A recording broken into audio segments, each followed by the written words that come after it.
আপনারা দেখছেন news now, খবরের নতুন ভাষা। উত্তর ত্রিপুরার ধর্মনগরে এক যুবককে অপহরণ করে মারধরের অভিযোগে ৩ জনকে গ্রেফতার করেছে পুলিশ।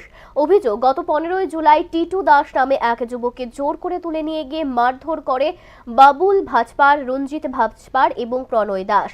পরে গুরুতর আহত অবস্থায় তাকে বাড়ির সামনে ফেলে রেখে যায় অভিযুক্তরা। পরিবারের অভিযোগের ভিত্তিতে তদন্তে নেমে ধর্মনগর থানার পুলিশ ৩ অভিযুক্তকে গ্রেফতার করেছে।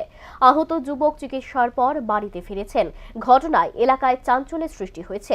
পুলিশ ঘটনার তদন্ত চালিয়ে যাচ্ছে।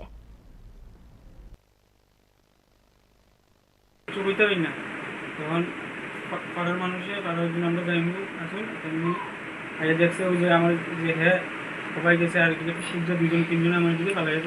কি নাম তোমার জাইম্বুর? আমাদের জাইম্বুর অনিল দিবা, মানে আমরা অনিল দিবা থাকি। অনিল এটা টাইটেলটা জানি না। তখন আমি জাইম্বুর আগে আমি। তোমার নাম? আমার নাম টিটু দাস।